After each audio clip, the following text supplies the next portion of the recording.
How many times do you get somebody like that coming to visit you on a Saturday with ways to be able to hear you and you're not talking to her?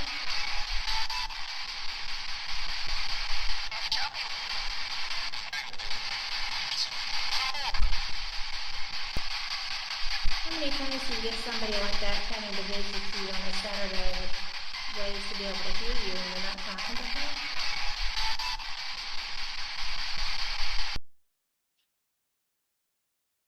Hello there. I was just listening to that too. So I am so glad you're here tonight. I am Kat Hobson. I am your host. I am thrilled to be here tonight. You are listening to Paranormal Experienced with Kat Hobson, and I have one of my favorite people joining me tonight. I know I say that a lot, but seriously, this really is. Christopher Desegere, is someone who went through just a bodacious time in high school. He was a track star. He was having, the best time. And all of a sudden, there were, breaks hit because he had a haunting in his dorm.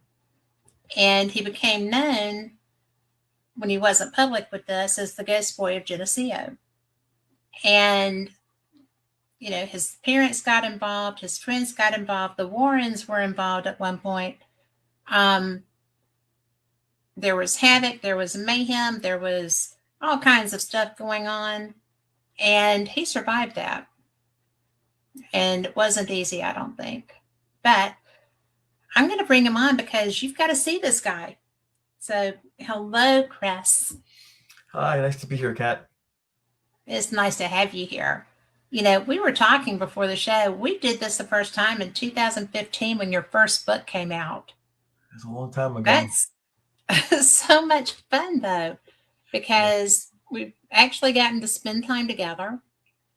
And have you eaten sushi since then? I've eaten sushi once in my life, and that was with you and our friend Michael Lewis back when I came through going down to Florida. And you were the only person to ever get me to eat it, and I actually enjoyed it, and none since. So, yes, you are the one. Well, I just didn't know if you had developed a taste for it after that and, just went wild with it or what the scenario was with you on that. No, I just never been exposed to it, and Yeah. you had said you wanted to try it, and I was a little nervous. My thought was perhaps it's raw seafood, which probably it is. And then I ate it; it was incredible. But then I thought, well, you're not around, so I don't want to risk it. You know where good stuff is, I don't. So that's the last time. So probably have it again when I see you. Well, the next time that you head down to Florida, you just come on back through here. Yes, it'll be my treat So, this time. That's right. yeah, I am.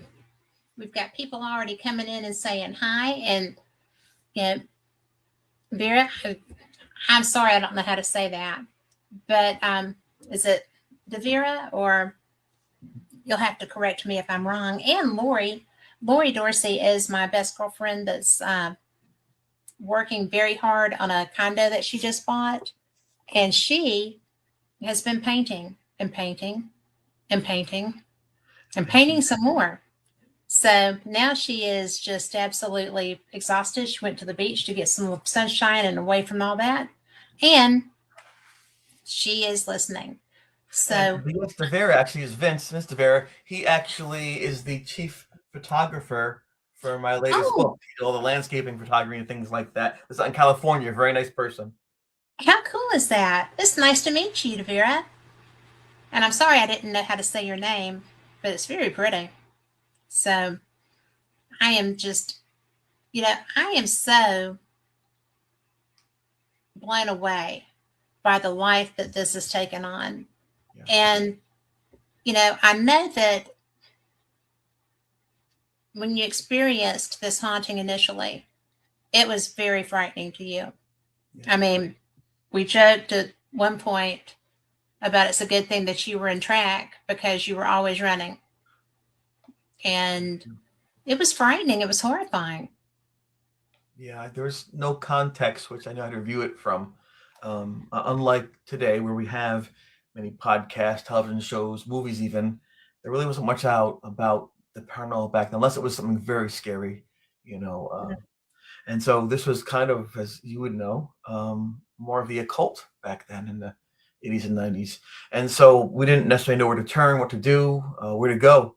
And I didn't even know if what I was experiencing at first was reality. I thought perhaps someone had put drugs in my food, or maybe there was Right. I remember that. a gas leak in the room. Perhaps it was a practical joke. Maybe it was SAD. Perhaps it was hallucinations or mass hysteria.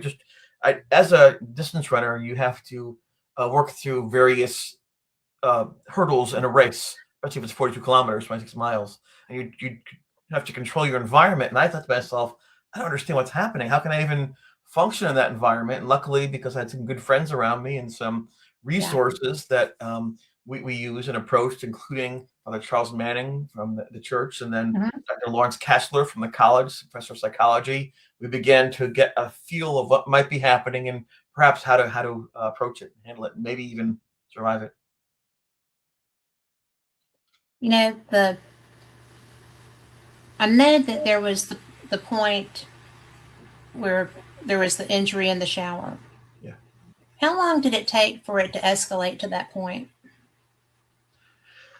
About a month. Well, I'm estimating, as in most things, you don't know what's happening till it happens. There might have been things occurring of this nature before I actually realized what was going on. But the first thing I recall specifically that I could say this is paranormal was what they call now a disembodied voice. And that was on Mhm. February the 11th of 1985. And the shower attack was almost actually 30 days to the day, March 11th, a month after everything began. That was followed immediately after the blessing. The priest had come to Yes. bless the room, and it seemed to have worked. There were no more shadows, no more whispering voices, no more cold breezes, no more flashing clocks. But it seemed as though the spirit was upset at being pushed out, and it then began to go to my friends' rooms and where they lived and attack them. And that brought me to him because they'd say, "Chris, help me," and so I really couldn't escape from its presence. Yeah. Yeah. When it first started,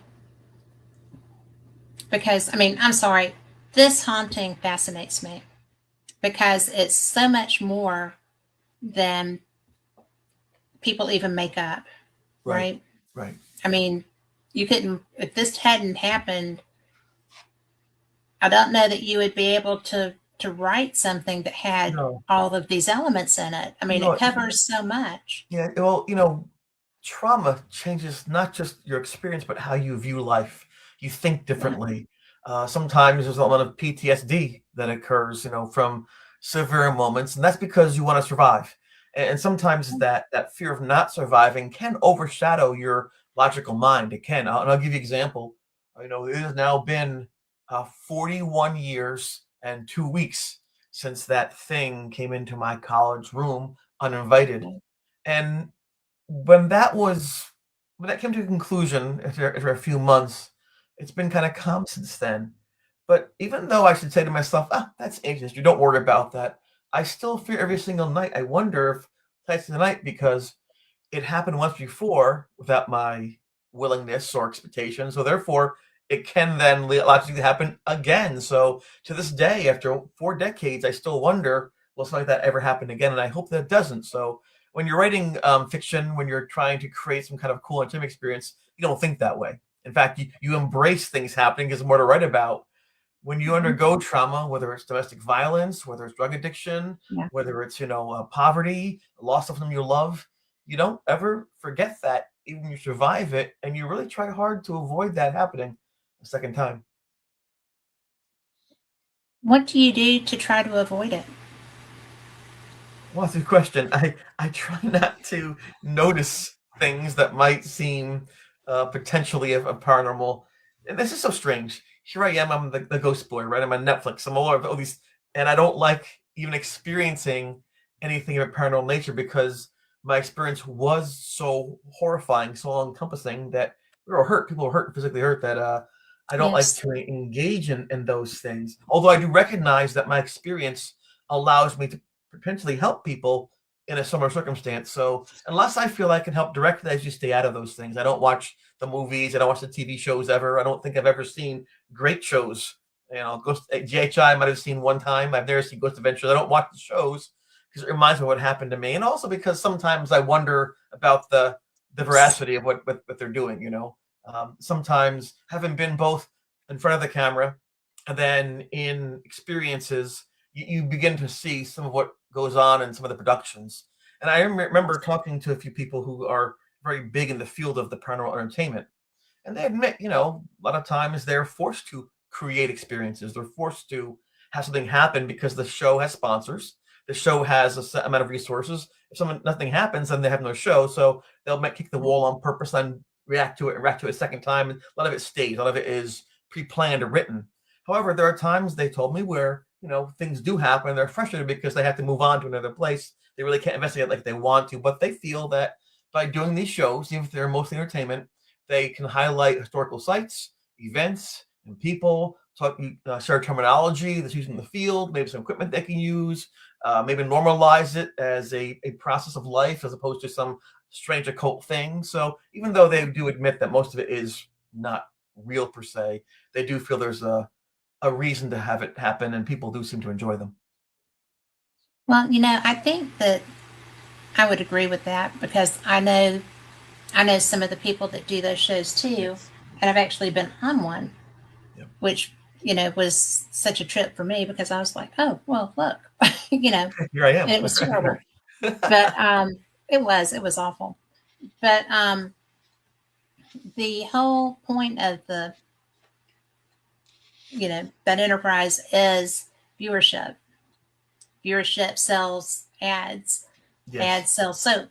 You got to have soap. But that's why they called them soap operas. Did you know that? I believe that. But, that makes sense to me. So, when you were going through that, there was nothing funny about that to you. No. And I mean, at all. And you mentioned, Kat, the shower attack. I just real quick, I want to share that if you don't mind with your listeners. No, I don't mind a bit. We got 2 hours. You say what you want. Got it.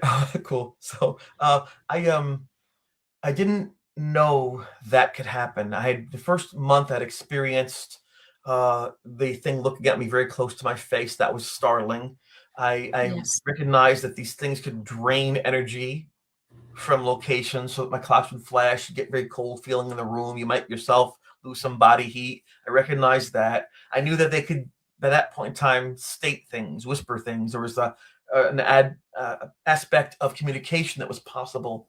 But I had no pre-concept of an attack, something that was brutal, where it would actually pierce your skin and threaten your life. So I think that when it first happened, the attack, I was probably in shock.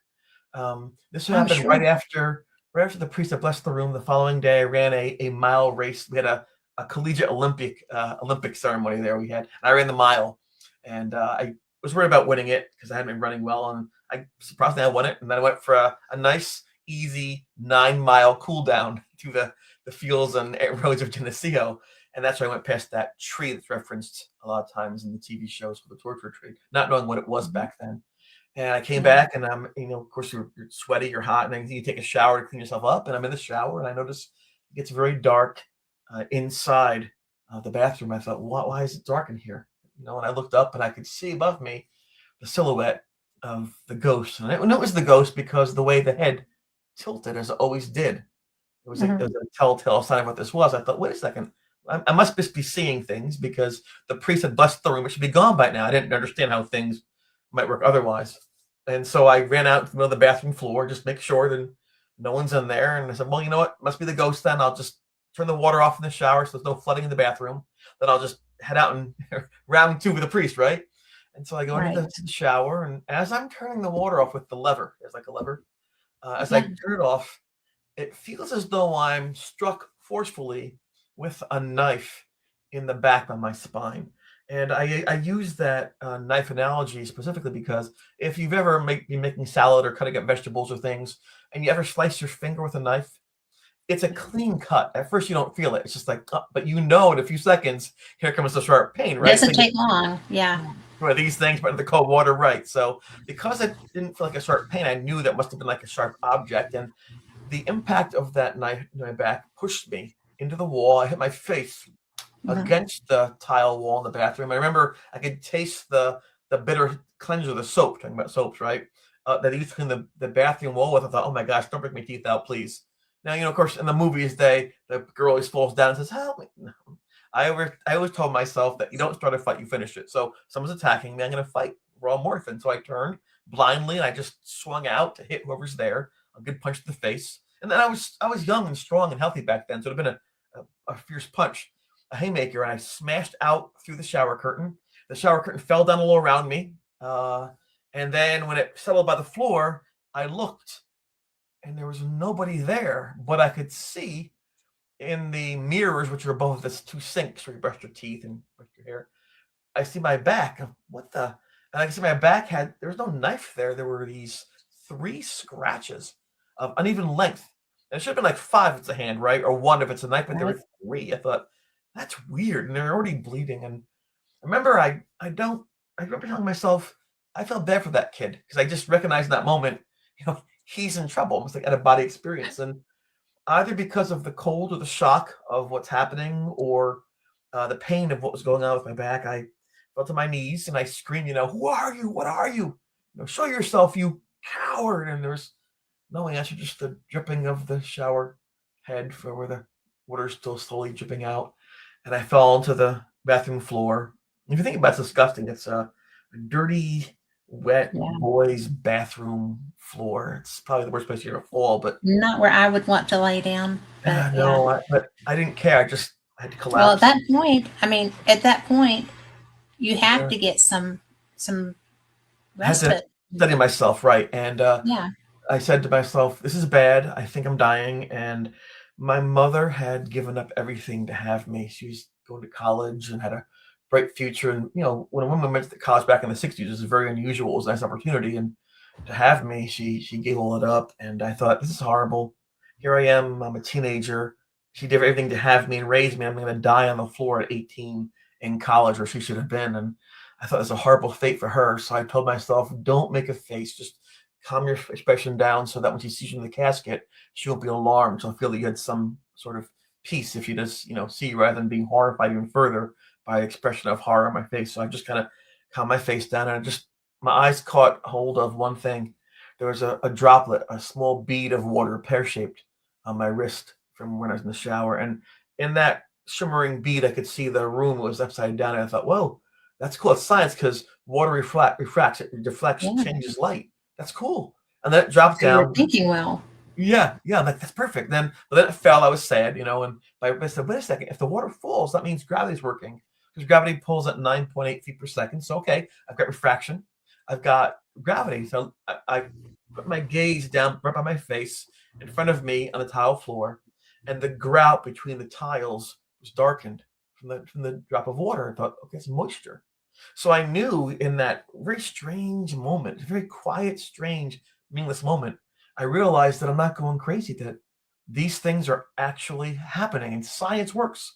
So what is this? I didn't know how to connect my reality with what's supposed to be happening in reality. And I thought, I just can't keep doing this. I can't every day wonder if I'm going crazy. I put my mind back together every single day. And maybe a pretty good teacher because now when I work with someone who has dyslexia, for example, it's like, oh, they're not trying. They're just lazy. They're stupid. No, they see the alphabet different than we see it and the construction's different, but they're smart as you are. And I realized in that moment, wow, people got different lenses in this same experience. We have to be careful to judge and rather it's better to understand. So I'm ready just to go to sleep. I don't want to die, but I don't have to live.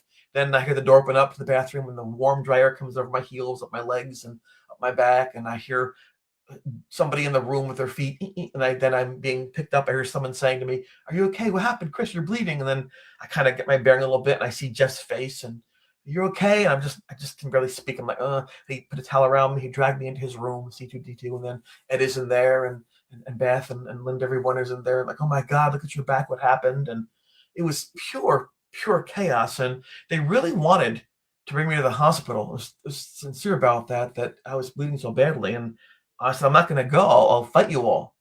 And that was the thing, like on television, those interventions they call them, where there's this one guy in the middle and the family who loves them so much trying to save them from their own mind. And I realized that moment thinking, oh my God, it's an intervention and I'm the guy.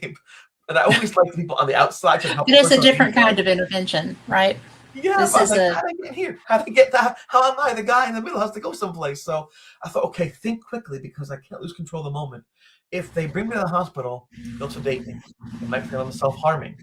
They might try to, secure me so I can't move good, and the ghost will find me. I can't have that happen. So how do I have our worlds match?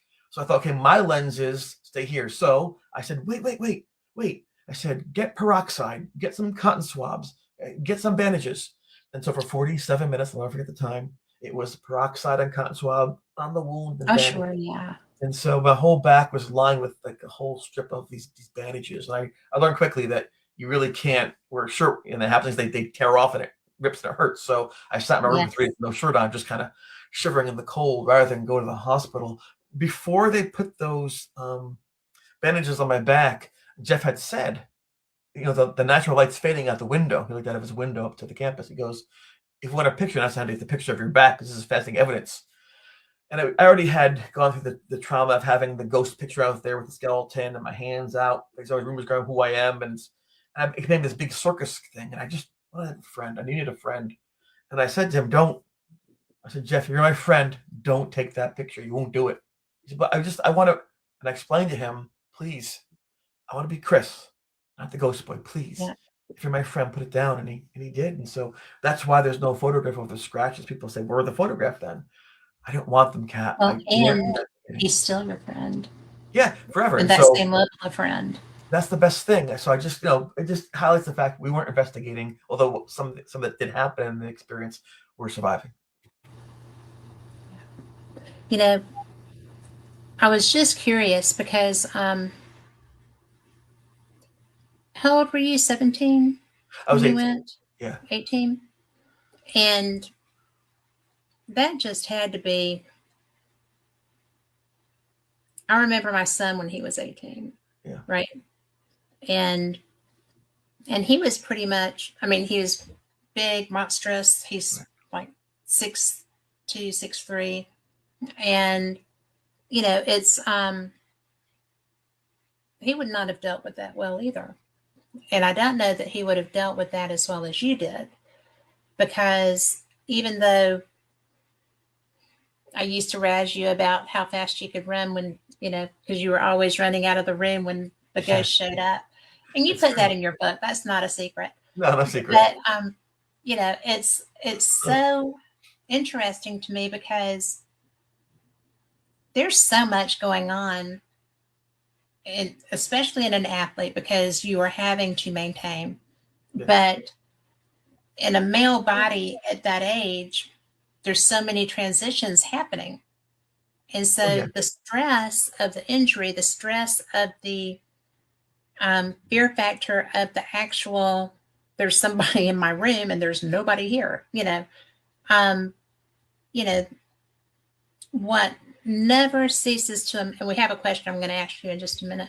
Sure. But what never fails to amaze me is that y'all from the get-go, from the moment that y'all recognized what was happening to you, and it was focused on you. Yes. Just you, for the most part. Singularly, until the blessing, yes. Yeah, but that to me, when we first spoke, and I'm like, how was that just you? Because you had a roommate. Yep. You had friends on the floor. You had male and female. It was a co-ed area. Yes. And you were the one that it wanted, whether it was just to talk to you or to, it was definitely getting your attention. And I don't even know what that, I do know because you've told me, so, I do understand how that felt to be singled out by a ghost and by a spirit that was in pain from all of the people there. How you were the one that was going to make them better. I didn't want people to find anything out. I didn't know how to deal with myself. So before, the whole dirty laundry phrase, dirty laundry. I didn't know how to handle it. So until I did, I wanted to keep it a secret. So I told Paul, my roommate, the second day of the haunting, not the first day. I didn't want to in any way influence him. I didn't know what the cause was. And when he, though, saw the thing by the loft with the head rising up, and I see it. That's brilliantly depicted in episode 1 of the Netflix show. Then I realized, okay, if he's seeing it, not knowing what I'd seen, then it's not internal, it's external. So at first I was relieved, yes, I'm not crazy. And then I thought, oh, there's a dead thing in the room. That's probably worse. So Paul and I knew it. And then I let Jeff know that strange things are happening. And Jeff was an English major. He loved writing. He loved photography. He loved music. He loved art. He was like a young Renaissance man, just a few centuries removed. He's still a Renaissance man. He really was. I can imagine him with a He skull. married a Renaissance woman too. Yes. And he began to record what I was seeing, and as like a journal. And that's what we used to check with and say, okay, were there patterns? Did it occur the same time every night? Was it different days of the week? Did the weather impact things? What we ate? We're trying to look for variables that would help us understand and maybe even control what was going on. In my suite, there was myself and Paul and Craig was there for a while, and Ed and Jeff and Brian and Luke, lots of us. And then there were 4 quads. So you had about 30 people at all times running through. I didn't want people to find that out. I wanted to have a normal life. I wanted to be Chris, who's the runner, Chris, who was happy, go lucky, and just likes being around people, not some kind of gargoyle that, is dealing with these strange voices. And so my primary focus wasn't thinking about why I'm being targeted. It was, how do I make it stop? And then once I make it stop, I won't care who's targeted. It won't happen anymore. I'll just end the whole process. I think it's because of being on a cross-country team. It's always about the team effort. So I was fortunate. I didn't always dwell upon, woe was me, woe was me. It wasn't until the shower attack when I was, smashed to the ground bleeding that I thought, wow, this sucks. I don't want to hear this thing ever again. And that's the fact. But unfortunately, and this is just normal human behavior, when you get a photograph of something amazing, you want to share it. And if someone says to you, Kat, guess what? Guess she's pregnant. It's not exciting. Don't tell you, but I won't. Be you're so happy to say, guess what? Don't say anything, but this person's pregnant. Yeah, you know what I mean? Like that, or they're getting married. It's human nature to kind of share Telegraph. Yeah, it's telephone. Right. So I wasn't surprised that once Jeff showed the picture of this ghost skeleton picture, that he would start to span to the campus. That's what became known as the Ghost Boy. And it's one of those things. I hated it because it wasn't me. But over the years, I've grown accustomed to it because people understand me through that label. Well, and, I really think that the fact that you wrote the book, the first time I read it, I was really filled with empathy, but that's what I do.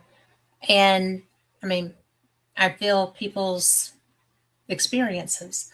Right. And when I was reading that, I was like, oh, this is, and especially when, and I know we'll get to it when your dad came. Yeah. What a blessing to have that dad, but I am just so fascinated. Now, when we were talking about the shows, okay, and we both know that ghosts do not work on a schedule. They do not. And they don't care what it's their own schedule, apparently. Huh? It's their own schedule, not ours. Right. So they don't they don't care how much money you've got tied up in the lighting for this shot and blah blah blah. But although they have gotten much better at shooting on the run now than they were initially when the show started. Yes. But the equipment's better. But when you were talking about, sometimes there is a need to get something and go on. And Jan in chat wanted to know, does that frustrate you being someone who has experienced a real thing and you would like to see the real, nothing but real stuff? How does that make you feel? I think I'm split on that. I think in an ideal world, which we're just not going to have right now, everything that was filmed would be authentic. I think that'd be a great service to everyone.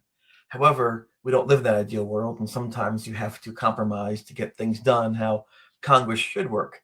And so I recognize, even though about 40% what people see on TV is scripted or not real per se. A lot of it is real, and people who do these shows Yes. do believe in what they're doing, and they really try hard to present evidence as best they can, given the circumstances of trying to film it and whatnot. The Netflix show is in production for over 4 years. It took 4 years for them to create that hour and 40 minutes that people will Yep. now see. So it's a lot of work, a lot of hands, and even our experience. It's a funny story getting to answer Jan's question, kind of around about fashion. I was first contacted about perhaps doing this docu series for Netflix over 4 years ago. There's an email from a company, All Three Media, Raw Studios in London, UK, and I thought this is a scam, so I delete, put trash bin. Then I get a second one, and I'm like, boy, they're persistent. I'll tell you that. So I'll just trash. So then They're I was, efficient scammers, right? yes, I was at an event, and I happened to see John Zaffis, the collector. And I've known him for a number of years. He's always been very kind to me. And I said, you know what? He'll know. So I approached John. I said, John, these people. He goes, oh, they're great. That's a big company. They did race for the White House and Vatican Girl and Gold Rush. They're good. I'm like, oh. So I had to go back in my trash bin and find the deleted items. You had And trashed them? yeah, I trashed them. I thought, Oh, you're funny. like they were still there, and they said, "Oh, thank you for reaching. We didn't know how to get a hold of you. We're getting nervous, but And what happened was Netflix, James Wan, we didn't know the name at the time.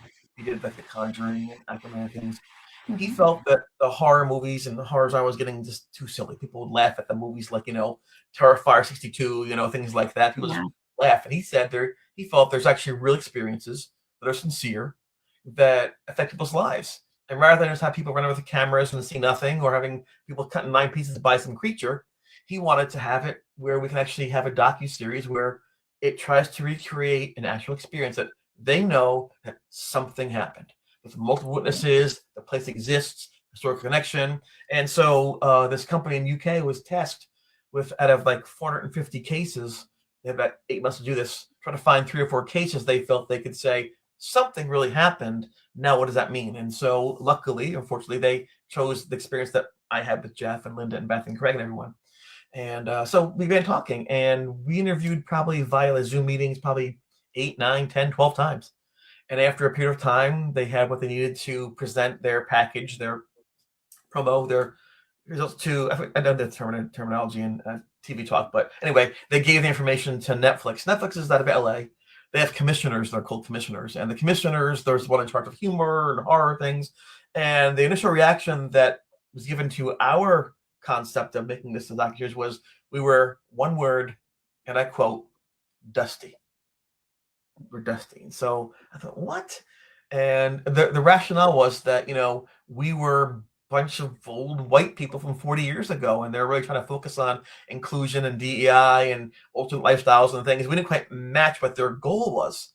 And I said to the folks, they believe this, once they hear what we went through, once they see who we are, how we react, they'll like it. And sure enough, once they actually got some of the footage shared with them, beyond concept, they thought, this is incredible, this is great. The friendships, the experience, and so I was very thankful that in my own silly way, I was able to break through another lens, which might have been exclusionary for whatever reason, and I was very proud of that, because at least for me, I don't want anyone being judged by how they look or how they speak or where they came from. I think that content is of your character, like MLK said, is the key, and we were successful in that. So anyway, so that's what happened. But even in the process, I must have spent 85 hours with them sharing my experience. It still all goes to Hollywood. It all goes to scriptwriters. And then when it's time to film the interviews and do the things, there's a script. And that the people, the directors, executive producers, everybody there, kind of people, have to follow the script for every single thing. And I had a hard time with that. The very first day of the interview of filming, I was livid. The questions they were asking, where they were going with this, because I want to be polite, right? Because my friends are all there, they're spending millions of dollars for this. And people said, this is great, go on Netflix, this is great for your brand, it's amazing. And I said, yeah, but I went home, I went back to the hotel that night thinking, this sucks. That's not who we are. It's not who I am. This is not right. I can't do this anymore. And so next day they picked me up in the car and they brought me to the studio. And I said, listen, I'm not happy.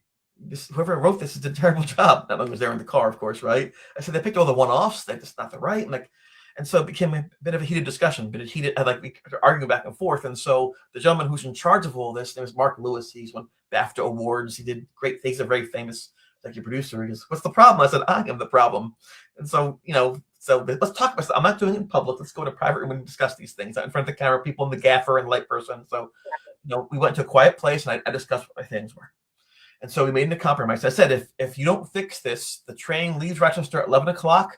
Amtrak, I'm on the train. I'm going home. I'll get my ticket. Done. Of course, they can risk that. They already filmed Jeff and everybody else, So I had them where I wanted them, and I knew that. So this allowed me to negotiate. And so from there on in, before every time we went to a session to record, they told me ahead of time what the goal was, what the direction was, why they're doing this, and I was able to push back and correct some of those things. So this way, it didn't seem like I was some little kid in the basement doing Ouija dolls, smoking pot, hitting the world, because the opposite was true. I loved everything, and this kind of jumped in there. So I understand how that works. So in answer to Jen's question, I accept this is the reality.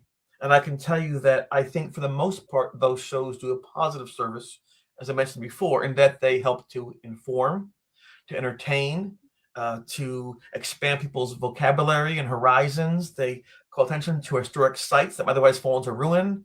They allow friendships to build around common understandings and events. So although I take a grain of salt in recommending certain shows, a lot of people on the shows I do like a lot. They're good people, and I'm okay with them doing what they do because in the end, it's a free country. Fair enough? That is fair enough. And, it's really funny because I like some of the people that get laughed at. Yes. And I know better about some of the people that don't get laughed at. So, and you do too. And it's so interesting to me. Boy, it's dark in here apparently. But I didn't realize that. But I have investigated, well, now I've investigated in a lot of places around the world, but it's so interesting to me that the people that do investigating, real investigators that are out in buildings and, going through trying to find where that castle was hiding behind that hill, whatever, and, they seem to be working as individuals with the same goals. Yes. You want to, because you've experienced it, you don't go seeking it. I've experienced it. I do seek it on occasion because I want to be able to document and understand what happened, what it was that I experienced, why I experienced that. And, it's really funny because the show I was on, I was terrible on that show, but, and that's okay because it's not what I do for a living, but it was so funny because, I pissed off some ghosts in a jail. Okay. And I was obnoxious. But they had been obnoxious first. And so you're standing your ground. I did. And, kind of maybe I was obnoxious first. I don't know. It was give and take. But I mean, I'm hearing all these sounds. Fair about it. At least you're fair. Everything is banging. There's nobody there. Right. The cell doors aren't moving. All the stuff is happening. And I'm getting mad because my computer's messing up. I'm trying to do a live broadcast from there. It wouldn't work. So it turned into a big thing. And when they were interested in the jail, the person that owned it said, she had this happen. Why don't you talk to her? And it was funny because this was a show that I thought was Hokum. Right? Because of who was in it. It wasn't Zach. Everybody thinks Zach is full of hokum, but that's not who it was. And they weren't. I mean, the producers were amazing. They investigated too, as they were filming. They were part of it. And I've not seen that before. And one of the principals there was sitting in a chair and got poked. Was sitting upstairs And I don't know if that's the first time he had ever actually been touched, but he reacted, and it was really obvious that he was tripped out a little Yeah. bit. So, it's fun when you can see that happening in like the real time kind of thing. Yes.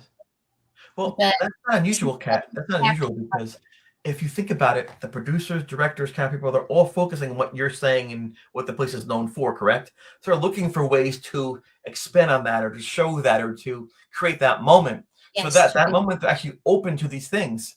They're listening for sounds they could use. All of a sudden, they become aware for the first time. Wait, I heard a voice. So even though they're non-believers and they're the crew and not the talent, they sound to become very invested in it initially because they wanted to make a good product for their career, but then they realize, wait a second, this is actually pretty cool. is happening. Yes. Yes. And that moment of realization, because when the person got touched and knew that they were the only person there, and they weren't doing Estes or anything, I don't think. They were just up there talking. But that butt scooted right out of that seat because it got poked in the behind, scooted right out of that seat and was gone. And I was like, oh, well, there you go. It really is real. But, I think that what you did with your experience, and we're going to get back to some of the other stuff in your experience, if you don't mind, in a second. But I think that what you did through how you shared that and, the way that you and all of your friends that worked with you to do this have had a lot of support through this, through people that love you. Yeah. And it's really been cool because documenting and not just the pictures, the notes, everything. And Yes. when you went to your priest and when you went to, I do want to talk about the Warrens, but and we will. But it's just so interesting to me how you got, because I didn't want to keep talking about other things. So, it was so cool to me how the documentation, which is what sold this project, but the documentation from the get go, he was into this. I mean, it was so crazy. Yeah. Because what 18-year-old is going to think of that? I think each of us has our own unique skill set, right? It's one of the things that I kind of like about being human.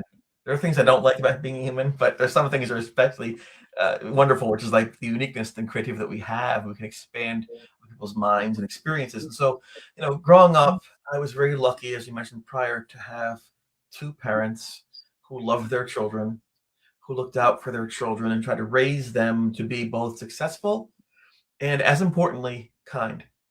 Yes. And so in doing that, and sometimes we're upset by being so sheltered, My friends go to these giant drug parties, we're home watching the car, like, but in the end, it was a great choice they made for us because we didn't know any better.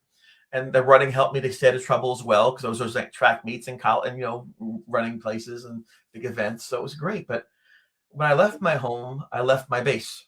Everything I knew was back there. And so it's a risk. Sometimes if a dog is chained to a dog house in the yard or in a fence and they get out somehow, they don't know what to do in the world. They rent a cars. They don't know how to really adapt. And so the one risk I had associated with having a great childhood, which I would never get for a million years of trade, was I wasn't quite sure it was out there.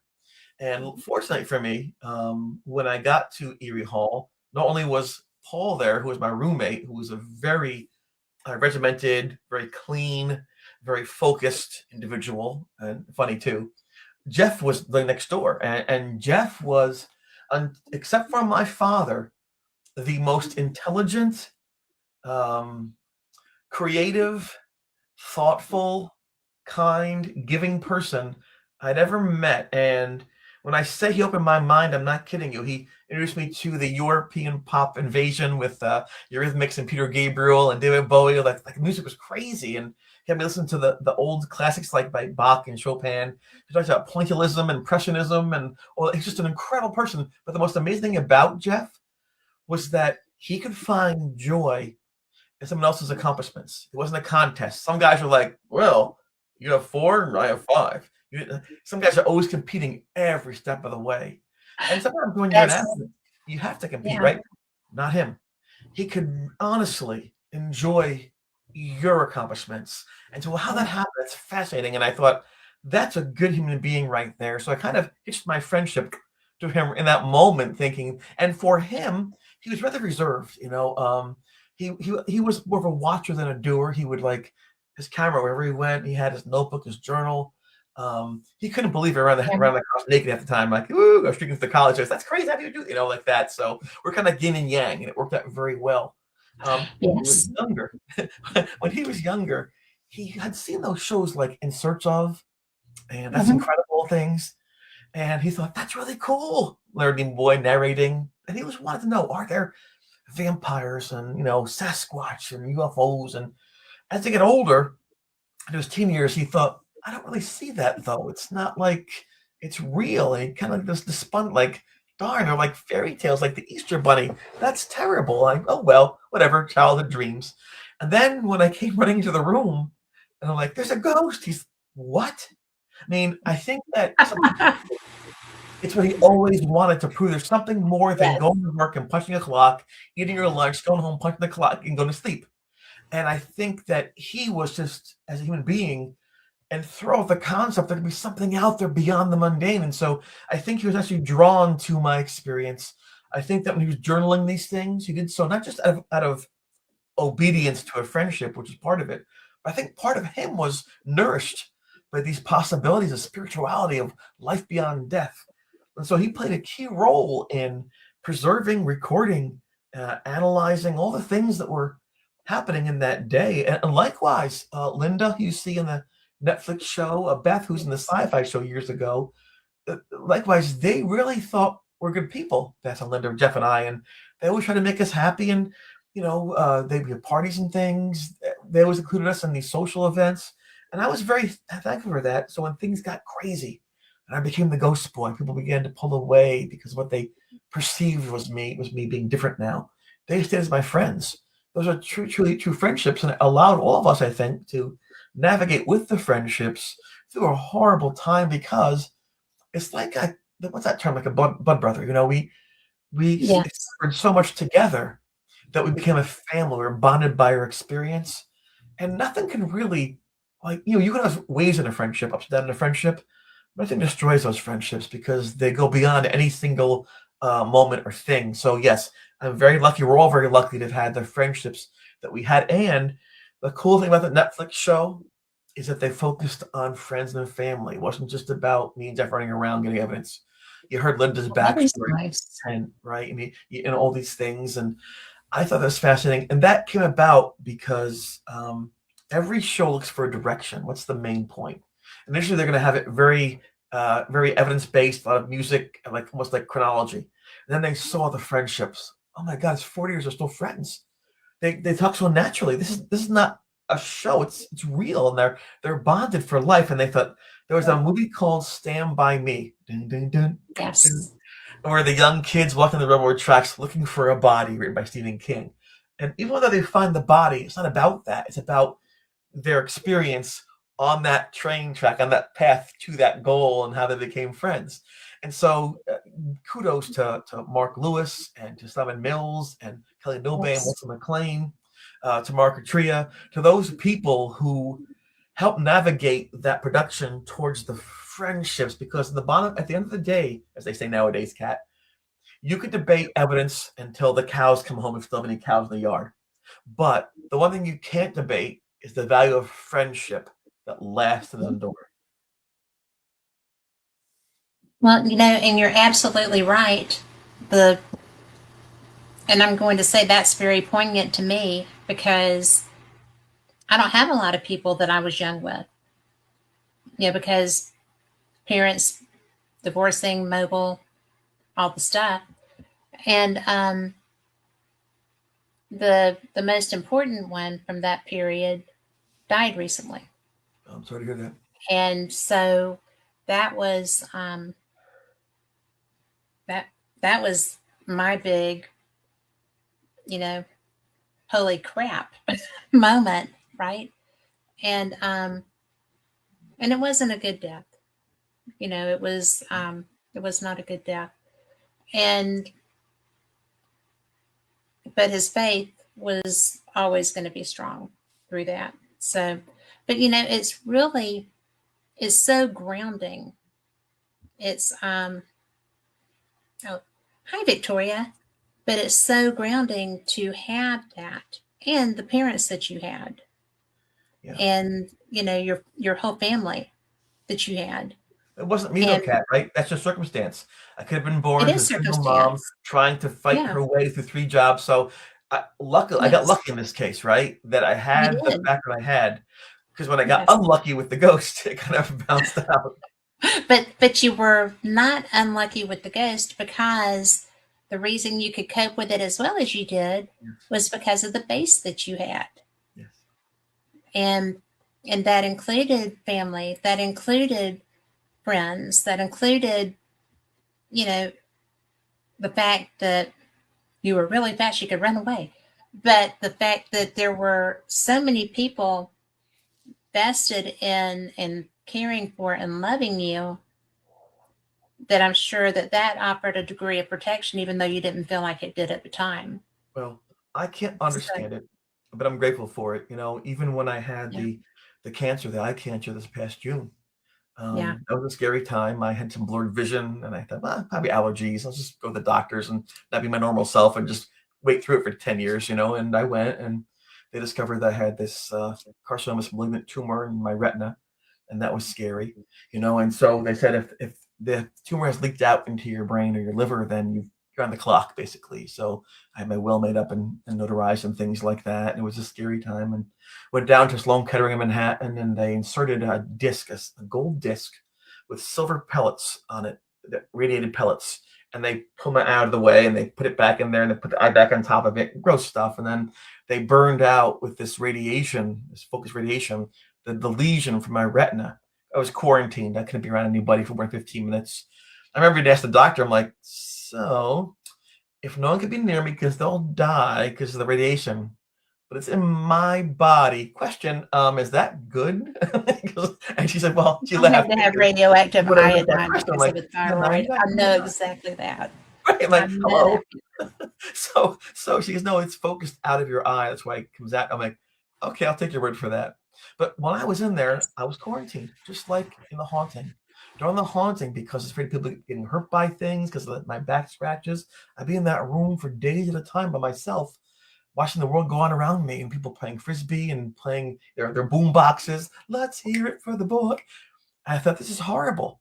But it prepared me later on for this moment again, where once again I'm apart from the world, looking at the lights outside the window. I see Manhattan and the Chrysler Building and City Field. It's beautiful, but here I am, like dying inside alone. And people said prayers for me. Hundreds of people reached out and said, "We love you. We got your back. You're a good person." I couldn't believe it, Kat. It was so, and I could feel the warmth. It sounds so silly, the warmth of the prayers and the kindness and the energy, and it really got me through. So I thought, even if I'm going now, when my time has come, at least I know I was loved, whether I deserved it or not. And it felt so good. And that really taught me, try to appreciate every single day you have. And, unless you choose not to be, someone will always love you. And so I think that, again, from the base as a child to my friends in college, to even now, people somehow find value in this silly guy, I'm very grateful. You've got a lot of value, my friend. I mean, seriously. One of the things that we have another question, but one of the things that I've always liked about you is the fact that when you put out your book, when you were talking about, starting to speak about it once, and when we got to meet and got to, know each other. Yeah. You never went down the woe is me path.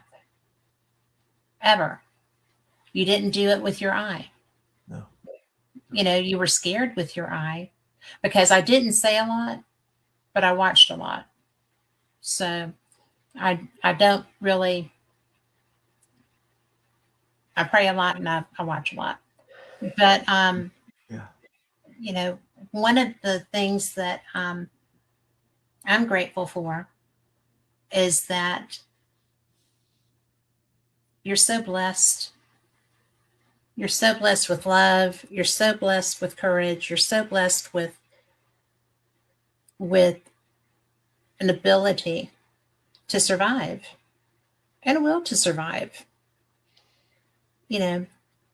Absolutely, absolutely. And it's just interesting to me that you are always the person that you are. I have not seen you even exasperated, be less than. So I get I've not grumpy. seen I'm you older now. I get exasperated grumpy. much either. I get So grumpy sometimes. yeah, I haven't seen it. But yes, I have. I've seen it once. But now Victoria has a question that she wants to know, and it's Victoria Monday, by the way. Yes. Thanks, Do you lady. ever have more paranormal experiences? Yes. Yes. It's one of the things that Lorraine Warren inferred or implied. He said, like attracts like that. Once you experience something, probably gonna happen again. In fact, Father Charlie said, this goes attracted to you. You must have some kind of gift. It's likely this thing happen again. I'm like, again. So when I started to actually talk to people about these things, I said, well, your light is on, my friend, and it's going to stay on. So you're going to keep on attracting things, whether you like it or not. And so that has been the case. In fact, just 3 months after the haunting at Geneseo ended in Erie Hall, my family and I went down to Virginia Beach to go on a little family vacation. The beach was wonderful, by the way. It's beautiful down there. And there's a place called Colonial Williamsburg. It's a historic recreation. And right before then, President Reagan, Prime Minister Thatcher, President Mitterrand of France, a bunch of people had met there, the G8, I think it was called. And my mom said, you like history, let's go take a picture where they stood. And so, of course, we went to this restricted sites building, and I stood by the table where they stood, and I did my geez face, As I'm standing there, my mom has her 110 camera, trying to line it up with her finger in the way. I hear these grandfather clocks start to strike 3 times. Bong, bong, bong. I think it's 11 o'clock in the morning, I'm like, that's bizarre. I mean, when the kids work that didn't set the clock properly, I'm thinking to myself, right? How high school kids are. And then I hear this scream. I see this woman run past me on fire, ah! So in the picture, I'm like, but unlike today, we have cell phones, you can check and see what it is and retake it and touch it. Back then, you sent it away for 2 weeks. Yeah, 2 4x6s back.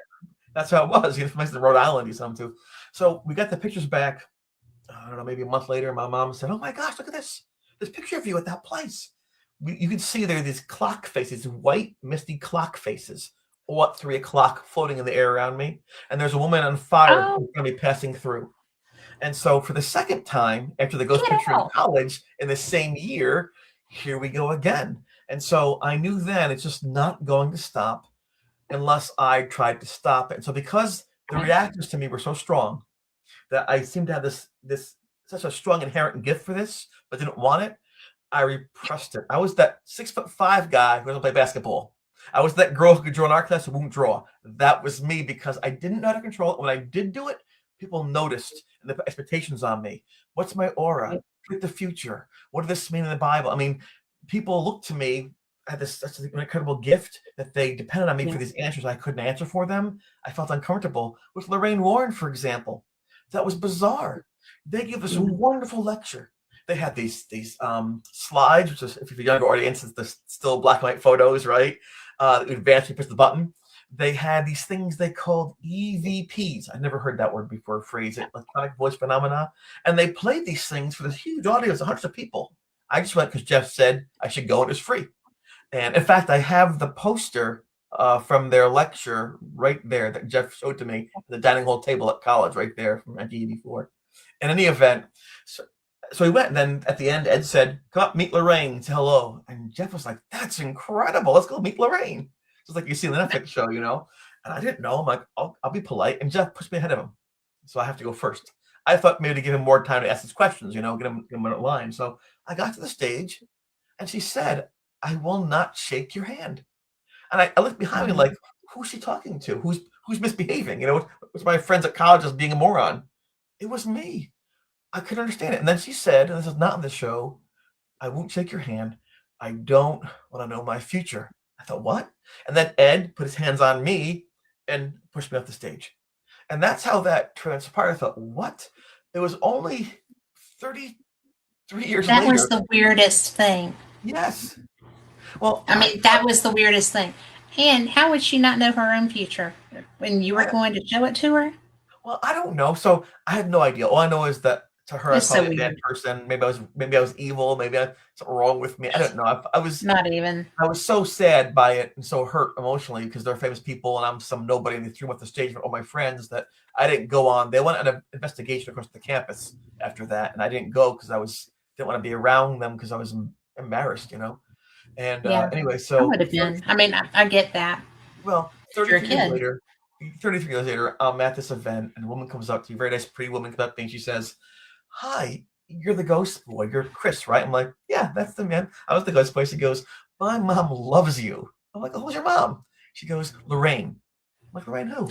"Lorraine Warren. I'm Judy. Nice to meet you." I'm like, so I said, "I'm very honored by that. Thank you so much, but you have the wrong Chris."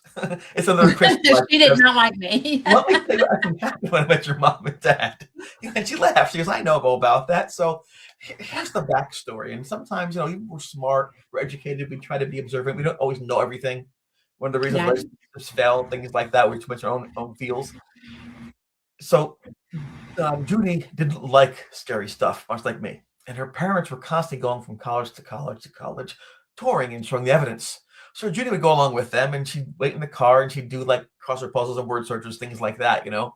Well, on this one occasion at Geneseo, her mom came back and said, "Oh my gosh, there's this young boy there with the blonde hair. His aura was like outrageous. His aura was so vibrant." She used the word vibrant. I couldn't say anything. I'm trying to read people, the audience, we're trying to get there, you know, trying to glean things. He totally blocked me. I thought maybe he'd be my future. I don't want that to happen on stage right there. So we had to push him off. He was fascinating. So That's so cool. what I took as a horrible insight and an embarrassing, you know, thing, actually, if I stayed around longer, if I had pursued it, I would have found out it was actually that she was so overwhelmed by who or what I might have been. It was actually a compliment, right? That, but who knew? I had a chance to meet her a few years after that. I declined. At the time, she had advanced Alzheimer's. She wasn't in dementia. She wasn't always coherent. I didn't want to go and see her a second time and scare her again, you know. So I Right. figured, out of respect, this was very nice of me, if I have to say for myself. I really wanted to say hello and meet her and say, but I declined to meet her formally because I don't want to be a burden to her. And so I think looking back, people say, "What's wrong with you?" I think it's the right choice. I really do. I think you did too. And another aspect that makes that even kinder is that if she reacted to your energy that way when she did not have full blown Alzheimer's, then What would happen? having it would Yeah. have been much worse. I was aware of that. And thanks to her daughter, Judy, for allowing me the opportunity, for making the outreach, to tell me what actually happened. I Yeah. know that the Warrens, who were trailblazers unconditionally, have mixed reviews. People have yes or no, they're pro or anti. It's almost like politics. Yeah. But I can tell you that my relationship with them, in terms of how it affected me during the haunting, following their advice, was very good. My relationship with their son-in-law and with their daughter has been very positive, and I benefited greatly from my experience with them. So that is my own personal experience and lens by which I view it, you know. And for me, I can now tell my grandkids someday, I actually I knew them. It was pretty cool. So Yeah. Well, I always, because I know a lot of people that knew them, and I do not know Tony and Judy, but I think that from what I know, um, I would like them. He's kind of gruff. from what I understand. Well, But he's very direct, and yes, I I don't have think a you would problem with like direct. meeting them, regardless of politics, policy, or ownership of the museum. And you would like them because, as you said, they're very direct. But you'd like them also, I believe, because they use the same terminology, they have the same viewpoints, and do the same things that Ed Rain Warren did. So they're like a link, a physical connection to, what the Warrens were. And if Okay. you value what they were, you appreciate that. If someone's the mindset, well, I don't know, I think they made things up and this and that, then if, you probably wouldn't like being near them because they would then be perpetrating the same con. But I find them to be very sincere. In fact, I mean, even a kind, smart person like myself with them can be wrong. We all make mistakes. And I think when the spotlight's on you, mistakes are easier to make and they're magnified. One of the reasons I was very scared to go on Absolutely. Netflix is because they can make you say things by editing, make you an absolute fool to 5 million people. And I can't correct that ever again, which is one of the reasons I had that visceral reaction to things not being correct. But I can tell you that Lorraine, when she spoke to you, she didn't make things up. She believed, whether right or wrong, what she was saying was true, and it made for an authentic, meaningful experience. I will never forget that. I knew when you spoke to her, that's what she was telling you. That was her viewpoint, and she stuck with it. And so I appreciate that. I like people like that too. Kind of, I mean, people get offended sometimes because I'm pretty direct. And I've, I really try to live by if you can't say something nice, don't say something at all. Right. But sometimes you have to. You're put in a position where you're not going to Oh, be able to yeah, walk away from that. I understand that. Yes. As a parent, I And understand that. Yes. As a professional, I do too. yes. So I am, and I'm not quiet and shy. No. You're kind of Oh, sometimes shy, yes. but not for long. But I've never been accused of being a shrinking violet. So I don't it's see it just one of happening. those things. It's just fun though. I love people. I love to You talk live to life, people about Kat. You the live paranormal. life. I love UFOs, You live you life. know, and but you would be so I got diagnosed with ADHD and it's I an think I adult. stole that. Well, this is new, right? Because college and loss and everything else just made it go. Right. So I have been, because I was always aware of what's around me and stuff.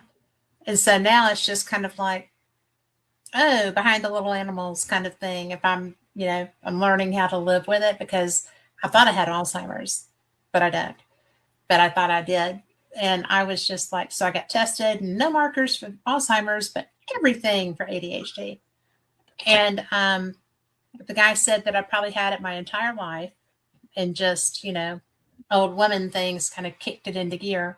Right. But I have found that as I learn how to maneuver around that, and poor Carl gets, the brunt of most of it, him and my husband. But it's interesting, and it's kind of enhancing, you know, a lot about me, gifts and, you know, experiences and whatnot. I try not to focus on that right now because it's very enhanced. Right. But it's so wild. I cannot imagine what Lorraine went through with Alzheimer's, with her Yeah, talents. I agree. Yeah, that is something that frightens me as well because I when during the haunting, there were times when I couldn't quite tell if I were awake or asleep, if I was seeing or wasn't seeing. There's that one sequence where I'm pulled to the wall in episode 2, which that speaks to that, and it's very scary when you're not quite sure if what you're perceiving is the reality that other people have. It's hard to Yes. function in that, and it leads to criticism and even dangerous scenarios. What if I think I'm awake, but I'm sleeping, or vice versa? You know what I mean? And so I think that Alzheimer's people, it's never a good thing for anyone, and I think it's particularly challenging when someone has abilities or gifts where they're very sensitive or empathic, because that has Yeah. more stimulus to sort through without the proper lens. Well, yeah. I mean, I had family members who had Alzheimer's, and that was one thing, because my mother had gifts, and she would, she was able to stay in her nursing care facility. She lived in a retirement home because she liked it. And so when we came to end of life, they let her move into her original apartment. She didn't have to be in the memory care unit anymore.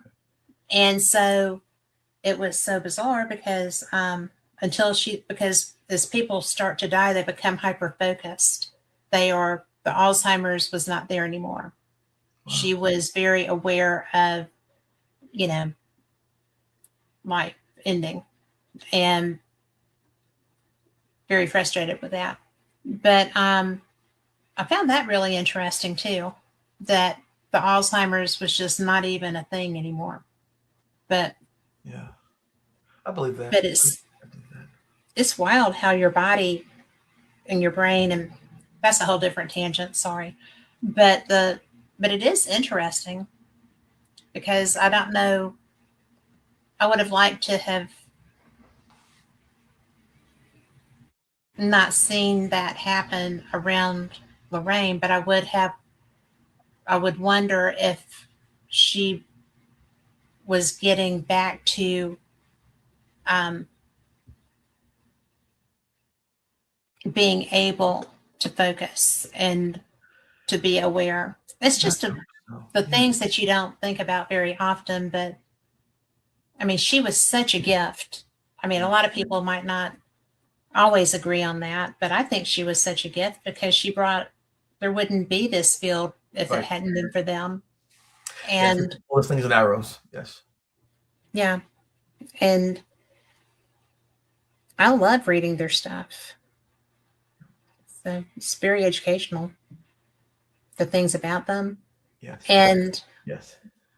it's you gotta recognize that talent, that Well, yeah, it's tough though, right? Sometimes willingness. because sometimes people want you to act a certain way or not say certain things in a relationship or in a family. At first, Ed didn't believe that Lorraine had this ability. He thought that was silly. Yes. And then she said, I have it. And then so to prove her point, he would paint sometimes. He'd say, wait, tell you what then, if you find a house that's haunted, let me know. I'll park the car, I'll get my easel out, I'll paint the house. And then when they come out, we'll ask them. So sure enough, she would take that house and they park their car in front of the house and get the easel out, start, what are you guys doing down there? Or painting a house? Can I see? Sure, come on down. And then as he painted their house for them, Lorraine asked questions. And he said almost every time there was something in that house. And he began to believe her. And so at that point, I said, huh, she can do these things. And they began speaking very small, like junior high school auditorium, $50 to show up, and from those little moments, they built this huge now franchise, just by pursuing their dreams. So it's kind of cool. Well, it is cool. And this was in a period where people did not really speak about their gifts as a rule. Yes. Oh, true. Yes. Very true. So I was reading Victoria's comment. She said that she's seen things she could have sworn were real, but they aren't in this dimension. And do you know Victoria Monday? If you don't, you Yes. should read her. I She's was a good on radio a host. show with her and Mike Rixiker, I think maybe about 3-4 months ago. Very nice person. And she says she's seen things that she thought were fake, but they're real. It's the free falling that's scary. Yes. Well, That's Kat, isn't that every relationship? it is. From the first time that you start school to the last time that you fall in love, Right. it is. That's the beautiful life right there. They were like this, and Well, she said truth, yes. But where do you, because I mean, I'm sorry, you and so many people love you.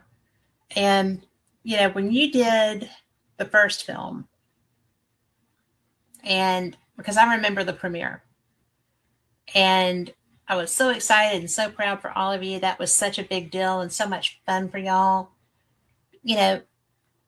Did you picture ever being comfortable enough to come out that strongly with your history. No, not at all. Even my children didn't know for the longest time until I did the sci-fi show what was going on when it's out there.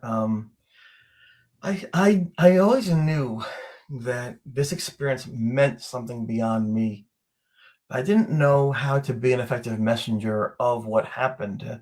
Because on paper, it's, well, there's an attack, then there's fear, then there's worry, then there's fright, and it's, who wants to hear just a bunch of negativity? And it wasn't until I realized that surviving something as frightening as that is actually important. That's when I began to realize, people are sometimes ashamed by their past. I get it. But when you go beyond that, it's a beautiful thing. And so what allowed me to eventually share was the fact that I could talk about surviving something in the hopes that maybe somebody can benefit from the coping mechanisms or observations that I had. It took a long time for me to trust to share. My friend Phil Casey, I think you met him a couple of times, my wingman there. He had been watching these shows and going to these things for years. He had no idea playing ball with me on Sundays who I was. He's like, "What? That you're the guy? You?" Nobody knew. I'm telling you, nobody knew. So people are upset with me, but I didn't want to blend the two lives. And with my children, I would tell them bedtime stories with stars and unicorns and dragons and mushrooms and all these little castles, but each fairy tale story made up bedtime story was about my experience disguised. So this way, they wouldn't be burdened by being my child and being the ghost boy's kid and having to fear what happened to me. At the same time, they wouldn't be ignorant of how to problem solve, so they could problem solve those scenarios without being stuck in my own worldview with my past. That was my best I could do as a gift to them to walk that needle. It wasn't until, as you mentioned, around 2011, 2010 or so, where Mara Tria and Bill Edwards and folks said, you got to do, Carrie Lyon, you really should share these things. And, eventually Tim Shaw had said the same thing, wrote a book about this years ago. And I trusted them. And then we reached out to Jeff, and Jeff got on board, and that rekindled that friendship. And then that seeing the response to that effort was really cool. And when Mara asked me, when all the filming was done for Please Talk With Me, how do you feel? I had one word: relieved. Because for the first time in my life, I didn't have the sole burden of sharing it. I didn't have the sole burden of carrying this. Because even Jeff said, at one time, I'm done with this. He wanted to burn his notes and things, like everybody walked away. And I kind of was carrying this weight, like this rock on my back for, 20 years. You couldn't walk away. I couldn't, because it was focused squarely on me. It must have meant something. And all the trauma, I just don't want to forget it and not have it mean something. So then, of course, sci-fi was the first to really put that onto the national scale in 2012. That was pretty cool. There was the Travel Channel was like, whatever. My Horror Story is kind of a quick little, it's a cup of tea. But then the Netflix thing is what put everything out on a global scale, so that in the first week, I think 5.2 million people had seen. Holy cow. And then, of course, 9 million people have seen it. So I have people reaching out from Brazil, from the Philippines, from Slovakia every day saying, "How are you doing? We love you." So I know that I went from carrying this burden by myself for decades to now someone wake up tomorrow, in Colombia and watch what happened to me. Someone can wake up, in Thailand, or, maybe someplace in Finland and see what happened to this guy and his friends in college. So it is now most likely, aside from the Conjuring movies, probably the most known haunting on the planet. So with that comes a responsibility for me to act in a way best I can to be responsible with the information and to really try to appreciate the connections and foster them. So every email I get, everything on Instagram, on X, on Reddit, I respond to. I sometimes spend an hour and a half on Reddit a night just going, because people on Reddit can get very aggressive. They can get very, it's tough there sometimes. But I have a lot of friends so far, because I walk through, I see where they're coming from, put something in their spot, then I bring them back this way. And I've made a lot of friends who initially were very sarcastic, "Oh, that some woman from California, that Chris was weak then and he's weak now." I'm like, "Hey, I'm right here." I start talking, and people tend to view these shows as jokes, as actors. It's not real. And when they actually understand there's a real person, that we're not actors, this really happened. And what? Which is what James Wan wanted. James Wan wanted to have people understand it's not just actors doing these classic ghost stories. These things happen to people just like you and me. They happen all over the world, and this is what can happen. So I'm very honored. I'm very honored, even though it's a bit overwhelming sometimes, to be in this spot. From going on that bathroom floor thinking I'm dying by myself alone to now being known around the globe in hopefully a positive way. I don't think there's any way it could be anything but positive. I mean, you're going to have the few people that are like, ooh, it's all of the devil, but it's not. And some of it may be, but this isn't. Yeah. And That's interesting you say yeah, that. I noticed, Kat, that people do sometimes good, well-behaved people who live very clean lives do sometimes fear the devil, the idea of the satanic being involved in the paranormal. I've seen it more often than not, probably. yeah, I think it's a symptom of not wanting to be pulled into something that might harm them. A lot of times, the Western faiths we talk about the idea of salvation, talk about the idea of yeah, faith, right? See without believing without seeing, and things like that. I think that people put their best foot forward, and just like anything else, I mean, alcohol can be fun to have, right? But it can kill you. All these things. So I think they fear being misled by something beyond the pages of the book, and I understand that fear. And I don't argue with them with that. And I tell them, listen, if the way you walk towards your light is your way, embrace it. Allow me to walk my way towards the light. I would appreciate that. And I get very little blowback after that. yes. Well, there's not really much to say after that. Right. I hope not. I mean, because because we all have beliefs, we all have faith in whatever we believe in, Yes. and you cannot, if somebody is embedded in, it's not a bad thing, it's not a bad embedding, No. embedded in their truth, then that's their truth.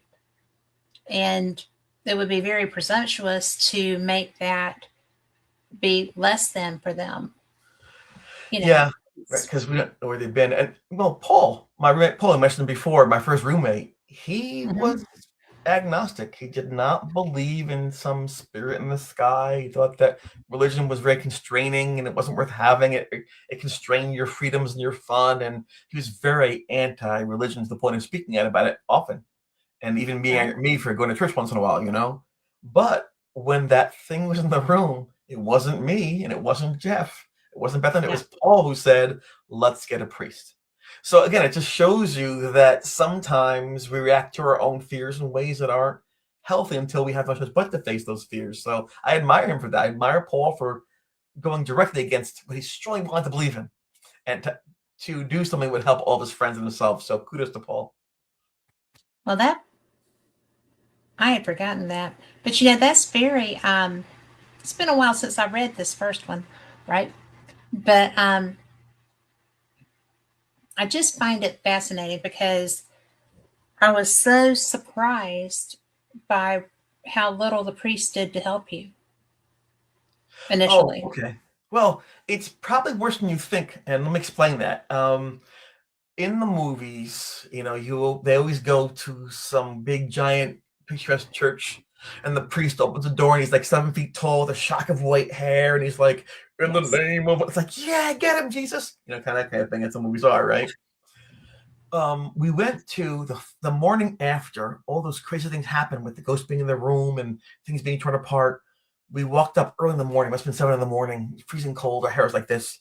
And we went to the Catholic church, the Roman Catholic church called St. Mary's up in town. And the priests would not see us. There had been an incident a couple weeks before where some of the college kids stole a communion wafer to prove it wasn't holy, that it was just bread. They stole it. And so there was a thawing between like a relationship between the school kids and the church. It was a bad time. And I think that when we went up there saying it's a ghost, they figured we're trying to trick them again into doing something that would prove that they're frauds for believing this nonsense. It wasn't science. So they didn't want to see us. But a woman who worked at the rectory gave us a small gold piece of paper. I call it my golden ticket. I'll get my golden ticket. And on that ticket was written Father Charlie with a phone number. And that was the interfaith center on the college campus. And so that's where we went to go to see Father Charlie there. And when we met him, I was so disappointed. He was like 30. He had a little bit of a pot belly. He was young. It looked like he just came out of Woodstock concert. I'm like, what? What? It's if I'm a nasty rank runner and Jeff's a genius, if we can't handle this, how is this guy gonna do it? He looks like he's gonna go and sing like, "Are you Yes. going?" No, but he was so good. He spent over an hour reading every page of Jeff's notes from start to finish. Start to finish. Actually, it was Paul and I who brought Jeff's notes with us. And Jeff said, "Don't lose them. Don't give them to him. We promise we wouldn't." At the end, he looked up, he said, very simply, "I believe you." Oh my gosh. I don't want to say anything because to recollect it makes you re-experience it. So the notes were very helpful to have him. And he says, "I'm going to help you." I said, "Thank you so much." I was almost in tears, like, yes. And he said, "I have some questions for you." "No problem, sir." "You guys doing drugs?" I was crestfallen. Fair question. No. And he said, "Listen, I'm not accusing you. What these notes say, and I believe something's happening by your looks in your face, your eyes, I mean, something bad's happening to you. But if I don't know what's happening, I can't help you. If you are doing drugs or, crazy things, I don't know, I can't help you. So don't take it personal." So I kind of realized I understand. And then after we went through, there's no this, no that, no smoking this. And he said, "Okay, I'll come to your room." And he said, "I will fix your stereo for you." And I thought, fix our stereo? You listen, when he talked to me, he goes, "Listen, I'm a priest. I can't go to the college and saying I'm doing a big ceremony. It's not permitted on secular grounds. I read in the notes there was a stereo in your room, Paul stereo, right? I'm going to fix your stereo." I'm like, oh my gosh, this is the coolest place ever, right? Yes. So then the following weekend, he shows up at night to fix the stereo. They sign him in. He comes up to the room. He's a jack up. I see his collar. I'm like, yes. It was really like those John le Carre spy novels. Like, so at first I'm thinking, this guy's done. He can't do anything. He was brilliant. So I said to him, "Are you going to exercise the room? Because you don't exercise the room. That's to do a person. Are you possess them?" Like, no. He's right. So I'm going to do a blessing. And a blessing basically asks the spirit to find rest some other place, makes this room off limits, and protects you as well. I'm here for you and the thing. I'm like, that is so cool. So anyway, he took this oil and he put it on my forehead in the shape of a cross, like you see in the movies. I'm like, whoa. I was so freaked out. I'm like, ugh. And then I've been blessed by a priest before with like oil on my forehead. I was like, what is that about? And then he started reading, and I'm trying to think. I had saved it at one point in time when he read, but it was a prayer for the sick, basically. And he asked that, God, that your servant Christopher, who is a good person, follows your laws, can you please protect him and keep him safe? All these things we ask in your name. It was amazing, the ceremony, and he got done with the ceremony. It wasn't like in the shows where there's like earthquakes and the sun parts, and it's like it was just a nice, beautiful thing. And then he got done. Actually, I forgot one thing. When he walked in the room, he went, "Whoa!" Like, wow, what's going on? So that was pretty cool, I thought. He got done. It got quiet. I looked up at him, and there were no flashing clocks. There were no breezes. There was no voices or shadows. I thought, what? I said, "Am I going to be okay?" He said, "Yeah. I did this blessing, and you should be fine now." I said, "Can I get back in the room?" No, only invite him back in. I'm like, that won't happen, So that's how that worked. And the interesting about that is I don't know how it worked. If it was the intent, if the thing knew what the priest was, if it was the holy oil, if it was the prayer, whatever that priest did. I can't tell you the exact, cause and effect. It worked. For the duration of the haunting, it never fully entered the room. You'd feel around the perimeter sometimes like that, you know what I'm saying? But it never like broke things or threw things where it behaved. But it was furious that it had no access to me and it began to attack people after that. So the priest, in his way, did help. And then when I was trying to figure out with the bathroom scenario, I called the priest for round 2. It wouldn't have worked because there's like 56 rooms in the dorm, and them would go to the gym or go to the music room. So he really wouldn't have been able to bless 1,000 rooms. It wouldn't be fair of him to ask him to do that. And he did say to me, if he'd help reach out. And I said, I will, but I lied. I didn't want to bother him a second time. He had things to do. So that was more on me. And people criticized my dad. Well, Dad came, he left. My father dropped everything. He made that 5-hour trip in 4 hours. My sister was angry at me. I didn't know her for years. It was her prom night. She had her high school prom. was to bring her date to the probably forgot and left her there and went to see if I'm okay at this college. I didn't know. That's how serious he took this. And in the morning he said, change your room. Dr. Lawrence Kessler, professor of psychology, he's the one that guided us. Say, here's how you capture these voices. Here's what you use. He gave Jeff the instructions on how to get these as evidence. So all these people actually were helpful and doing their best. But it seemed like in the end that I would have to do something. And I didn't want to do anything to make this end. It seemed as though whatever they did wouldn't matter. But I love the fact, very thankful that all these adults, professors, parents, priests, were actually willing to lend a hand and to assist. And I'm forever grateful. And you really can't, in a 1 hour sci-fi show or a hour and a half Netflix show all the things went on in those 90 days. Well, the fact that, and it always, since we first met, since I first became aware of this, since I first was reading and researching it, I have been so amazed by your experience because I know the person you are now. Thanks. And you came through that so well because of all of those people that were helping you and who loved you and were caring for you. And no doubt. I just find it so interesting that, like, Jeff and Mara Katria and, when y'all were doing the New York thing. Yes. That was, I wasn't sure how you were going to feel once that was done. Well, when y'all were doing it. My friends were there. I mean, you might. No, but I don't mean that. I just meant I didn't know if it was going to be too much of a flashback kind of a thing. Oh, no. I always try to avoid the flashbacks, but they will happen. I realize that. And no flashback, trust me, from my experience, is as bad as the real thing.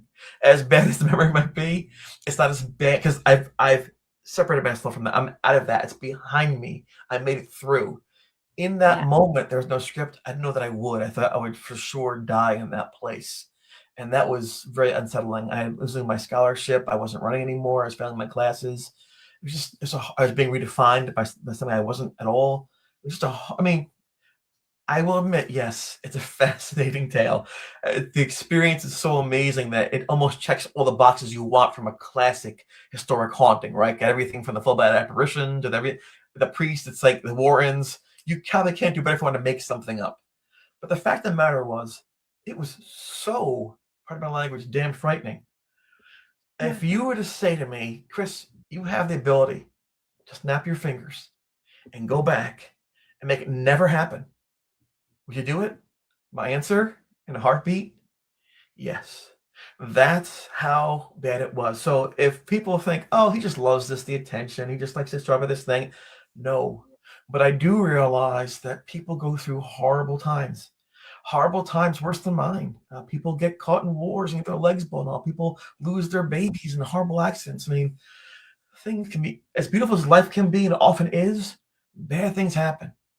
And, so I'm thankful. I'm so thankful that in spite of what my hardship was, I could still fall in love and have a family and a beautiful granddaughter and friends. And for me, this is icing on the cake. And when you mentioned, and I thank you for that, saying I didn't really feel bad for myself when I had the cancer, I kind of joked about it because I thought, well, I'm on second life anyway. It's my second chance anyway. I already had my first one. So this is just bonus time. I always thought since that day and the ghost thing ended, this is bonus time. I don't even deserve it.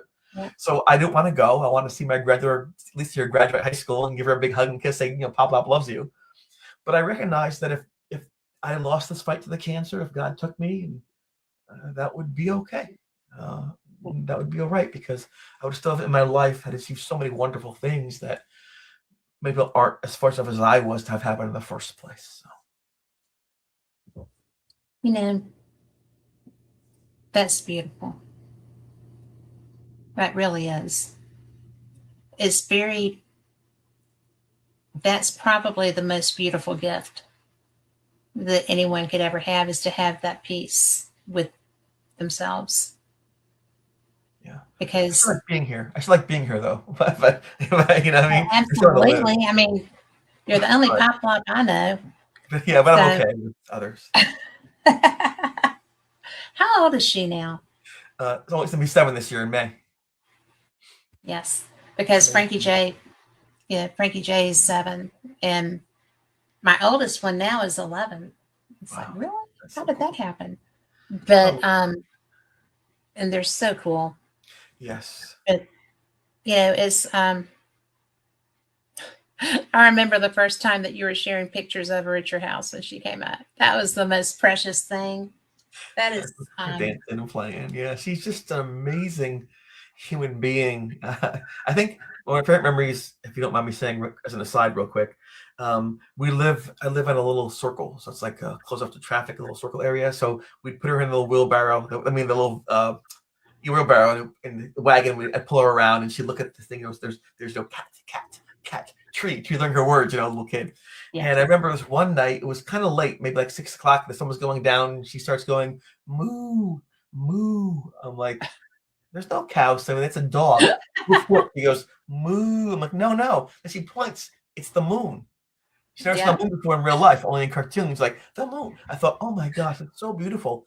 The moon's there every night, and I must never look at that. Because this little kid says, look up there. I'm like, oh, and I got the chills because young people can really put the wonder and awe of life back into you after so many years of grounding it out.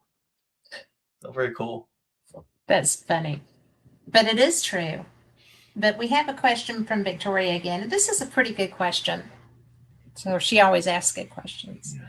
But if you do have flashback, do you compartmentalize the experiences so it no longer affects you in the present? Can you do that?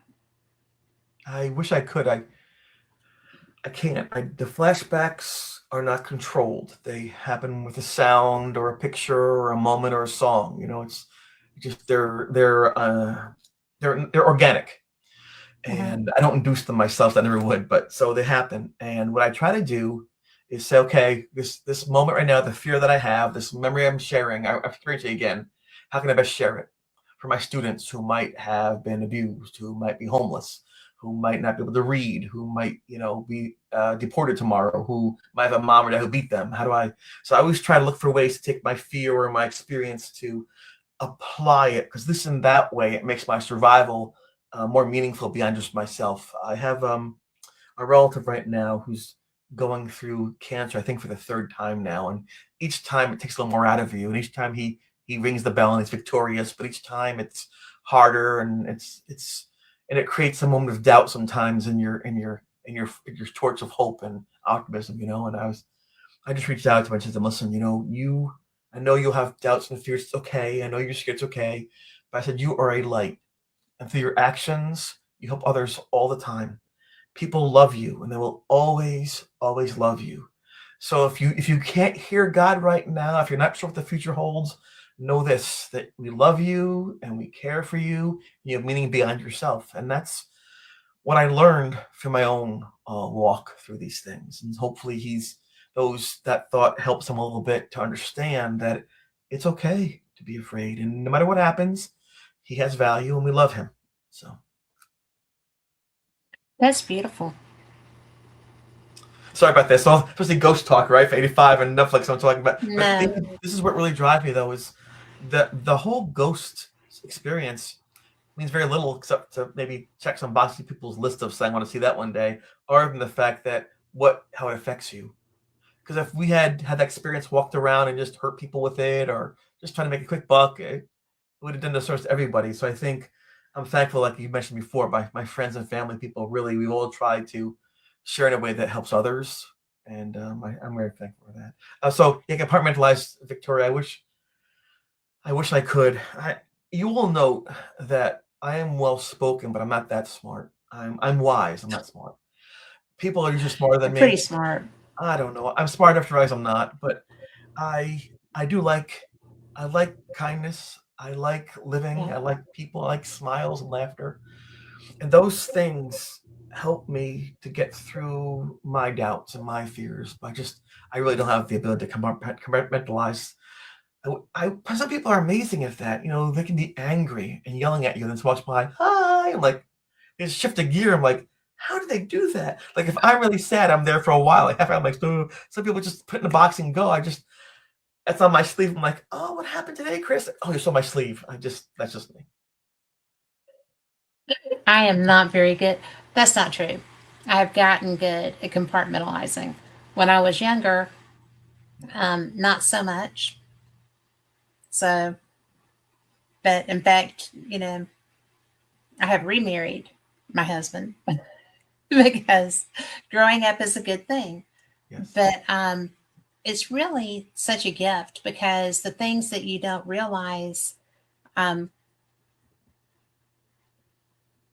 I'm sure that when you came out of your experience and became a husband and became a dad, I know that you could appreciate more your dad, Yes.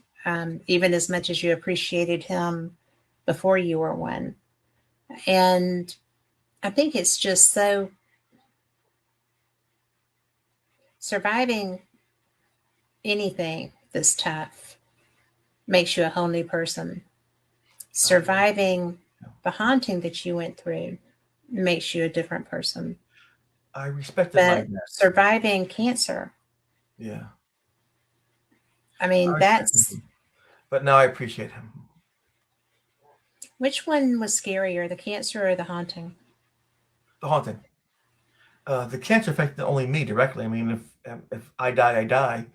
And the haunting, my friends were being attacked. There was a young man at the college who killed himself. We don't really share that information, and the parents have to relive every time. But we could have gone into a suicide that took part Yeah. in due to perhaps some of the effects of this haunting. It was just, and now I'm older now. I've lived a nice, decent life so far. Knock on wood. Back then, I was a teenager. I had so much more to lose. So yeah, as I mentioned, I was sad to have cancer. I didn't want it. I felt bad. I missed my children and my grandchildren and things like that.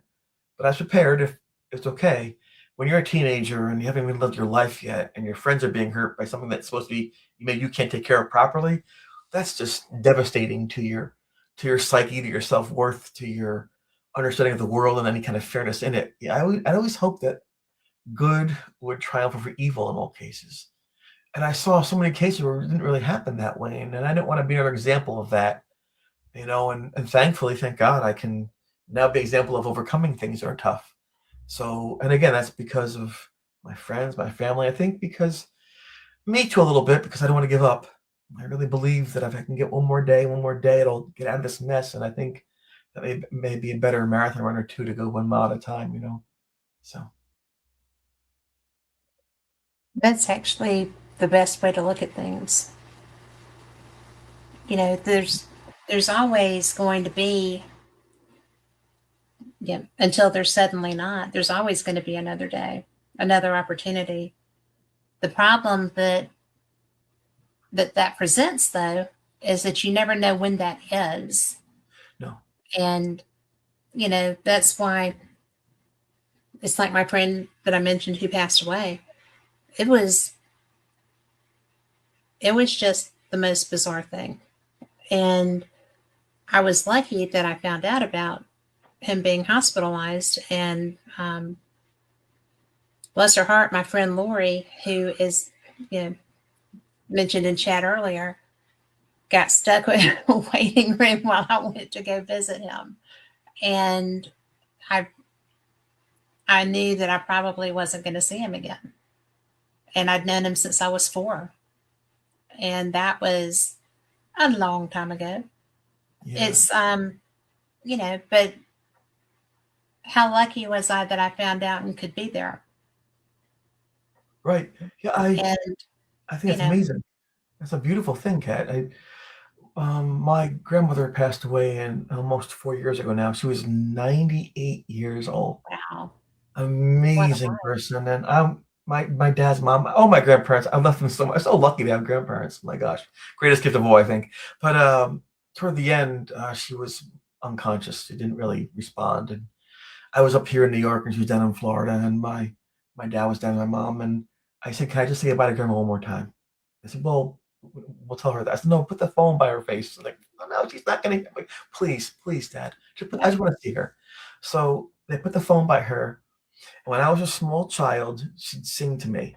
Um, How much is that doggy in the window? Woof, woof, the one with the like that. So I Yes. just wanted to sing her that song. Kat, she opened her eyes. She opened her eyes and she looked at me in the phone and squeezed my dad's hand. And I just said to her, Grandma, I love you so much. You're Oh the my best gosh. grandma ever. Thank you for everything you did for me. I will always love you. You're wonderful. I love you. And then, I went and she was gone shortly after that. But I will never forget that moment and the opportunity that I had to, as sad as it was, to say goodbye. Because I know she knew. I was speaking from my heart, and I know she knew in that moment of scary. It's gotta be scary in that moment, I think, when you know, okay, this is the end, that somebody still says, "I got you, I love you." There's that human, and so I'm hoping, just like I did with the ghost just before, I helped her find some rest because God knows she deserved it. So Yeah. yeah, Well, I'm a firm believer that when you're not here, you're in a better place. I hope so. And So well, I don't think this is it. right, no, me either. I mean, because with what we've experienced, what I do, um, I like investigating, Yes, and probably you've had enough of them, so I get that. But because I'm always curious, and I'm I always feel like even if sometimes the spirits aren't the nicest people in the world, I still feel like I like the validation that there is something else. you're in a blessed Yeah. place. You're in a blessed place, Kat. You really are because you're looking for some positivity, some truth, some hope, something beyond. I think it's the healthiest place to be in for any human being to look beyond the self and try to find answers. I'm afraid to find out more. I don't have Well, you that didn't have to, after what you went through, I I don't wouldn't be have seeking that that. classical, but even beyond that, I don't have that classical faith. Faith means you believe without seeing. But I saw after death every single day, hour upon hour, for weeks and for months.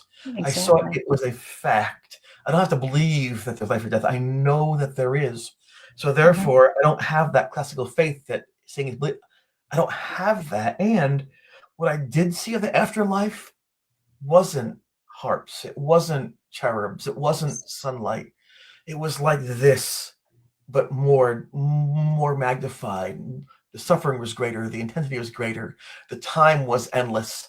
That's why I was hoping that wherever that thing was, it was one of many places to go to, but I don't know what that means. So for me, if you want to get down to the nitty-gritty of it, if I'm being blatantly honest, I never usually do this.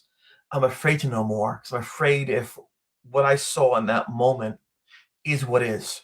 And I have to hope my faith is that what I did see isn't the only answer. That's why I'm scared to investigate Right. sometime. Is that fair? Fair. I think that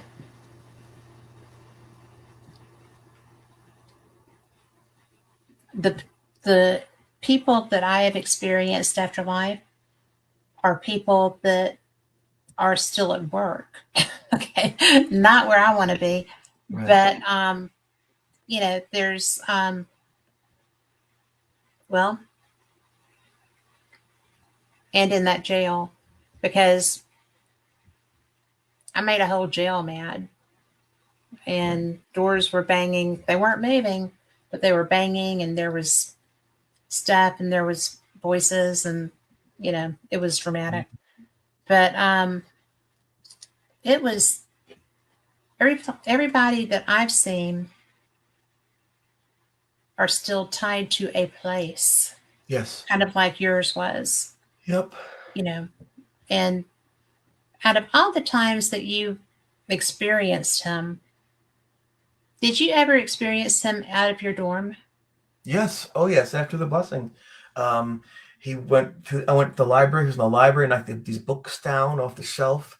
I was afraid to shower in the shower in our dorm, the small bathroom after the attacks. I'd go to the large, it's a group or gang showers at the college gym, and he'd be there looking into the showers. And one kid says, "Oh my God, there's somebody watching you in the showers." But I don't want to tell him it was a ghost, you know what I'm saying? Because like it would have freaked him out. I don't want to withdraw him these things. So yeah, all over the place he'd go and just try to get me to talk to him. And it's kind of like when you're in second or third grade and you get a note, it's folded up, and you open it, it says, I like you, you like me, circle one, yes or no, kind of thing. But I Yes. couldn't go home from school. I couldn't, we weren't just little kids. And it just, you mentioned, we talked about running real fast. I ran real fast. This thing would always like watch me. And especially if I got undressed, he'd like look at my legs. My legs. I thought, that's freaky. I was even like a figure model for art class. I didn't care about being naked. When this thing looked at me, I felt different, like really weird. And I cover up, you know. And then I realized, you know, he was caught and tortured because he didn't run fast enough. If he ran faster, he would have lived. I think in his mind, all those years and years and years gone by, he thought, that's my answer. If I can take his body and go, I'm free of this pain. I'm free of this eternal suffering. I need him to help me with this. I think he was confused. So I really think he was so desperate that that's one of the reasons he thought that, you know, he was going to interact with me beyond even the familiar relationship. So again, it's so fascinating to think how people view things. Even a dog or a cat, your pet, who you love, is part of the family, can scratch or bite you if they're scared or hurt. I mean, people, when they break up, can be so vicious sometimes, right? So Yes. vicious because they know how to hurt you. And I think this thing, for the first time in hundreds of years, saw somebody who could hear him, relate to him, who had the skill he needed to escape his fate, who ran by where it happened every single week, whose ancestors found his body and buried him. I think for him, it was no brainer. But for me, knowing none of that, it seemed like I was being oppressed and possessed and all these horrible things. Right. If you had asked me back then, I'd say it's an evil, vicious spirit. Looking back now, it's a very desperate, sad soul looking for an answer out of its pain. That's a good take on that. Well, when did you realize that About the connections or about the spirit? about the spirit? When I talked to him, when the very last time that I saw him, when I decided I would break the blessing and talk to him. And I was so angry at him. My back was still cut up, wasn't healed all the way yet. I was failing my classes. I was off the cross country track team. People thought I was crazy. Their reporters coming to talk to me to interview with the papers and the radio and things. It was horrible. And I decided that's it. My friends have been knocked on the ground, knocked unconscious, Beth, and hurt. And I decided just Craig told me to talk to it, and so I did. And I wanted to yell and scream when I saw its eyes. I've never seen eyes as sad as those. And I was angry at myself for not maintaining my anger, but I couldn't help but see the suffering. And the suffering was so ridiculous that I couldn't help but feel compassion for this thing that I hated so much, that I wanted to hate. And I said, you know, where are you from? And he said, Danville, wherever that was, I don't know. And I said, why are you here? Why are you here? He goes, I made a mistake. So much pain. And so when you hear words like that, and it wasn't lost on me, I'm thinking to myself, oh my God, I'm talking to a dead person. I'm actually talking to them. I mean, like communicating. It's right in front of me. That isn't that impossible? I mean, so I knew in the back of my head, this is an amazing moment. But With no tools. I was scared because like this thing would attack me. And I finally said, listen, you want my help. Keep calling my name. I know how to help you, but I knew one thing. You can't stay here. The longest number of people are going to get hurt. It's not the answer. If you want my help, I'll give you this piece of advice. You have to find rest. You can't stay here. You have to believe that whatever you did wrong, you're forgiven, that someone still loves you. I'm going to count to 10. The night I first saw you in that room, when I opened my eyes, you cannot be here. And I counted that slow count. 1001, 1002, 1000. I got to 10 with my eyes and he was gone. And I never saw him again. I didn't tell anyone what had happened for a couple of days. Who knows if it would last for 10 minutes or not. But after a few days, there was no sign of him. And there are no more activities happening, no more attacks. And Jeff said to me, hey, it's got quiet. What happened to the ghost? And I explained to him what I had done. And then Jeff wrote about the day that the ghost boy had put the spirit to rest. And that's how the whole story went all through Western New York for 40, 50 years until these days now. That's how it ended. So I remember saying to myself, God, you have to be omnipotent. You got the wrong guy this time. Sorry about that. But yet somehow he was right. And by luck, I was able to help this poor thing. Somehow he was right. Yeah, here we go Those again. famous last words, dude. Yep. I think he was right again. Now, we've got about 5 minutes. Do you want to tell people about the interviews that you're doing and the publications that they can find your story in? Oh, it's been really cool.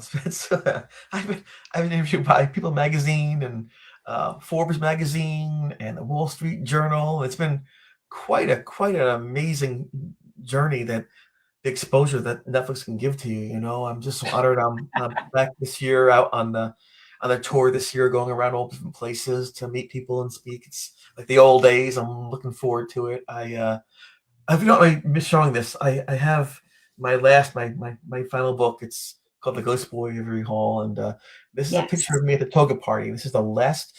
I saw that thing at the window about half hour later. It's just my last moment of happiness on the planet without being bothered by the experience of the ghost. I start the book with this, and it's 400 pages. It's It's double a great book, by the information. way. What's that?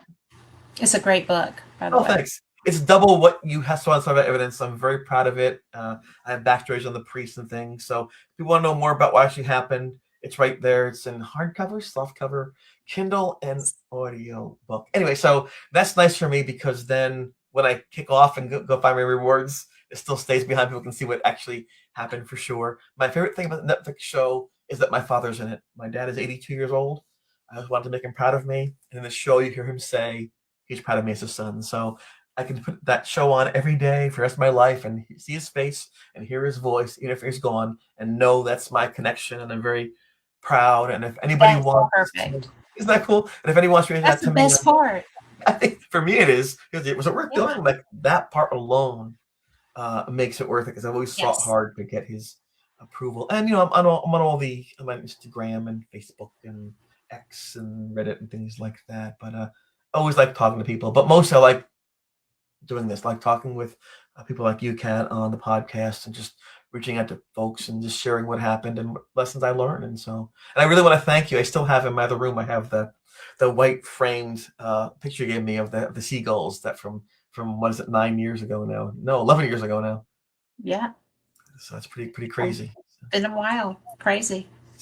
Well, thank you so much for giving me all this time. And Victoria said, "What a great interview, Captain Chris." Well, Chris. That's you. That's you. And so she's so awesome. And Lori said, "Great show too." But I appreciate you so much, and I hope that I run into you. Are you going to the Battlefield Bash? Yes. I'm going to try to. I was going to come last year and I couldn't. But I'm not very good at those. But mine are not very pretty. Oh, there we go. You have a fun time. You always do. I love there. That's my favorite. Well, it is my favorite because it's so homey. Yes. And I like what it's for. So yeah, good people in that for a always- great cause. For the Wounded Warriors, yes. So I just think, and kids with cancer. I mean, Yes. and Vince, thank you so much. I'm glad you were here. So I do this every Wednesday and Sunday. Sunday's a Freight Magazine. So magazine radio. But I really value you so much. Thank you for being here. Same. And say hey to everybody I don't get to see. Will do. And give Mara Katria a hug when you see her. So Understood. I think she's so Mentally accepted. special. So, but anyway, thank you so much, everybody listening. Big hand when I do that. But anyway, that was different. But thank you. I appreciate every one of you. And we will see you next week. Same cat time, same cat channel. Good night.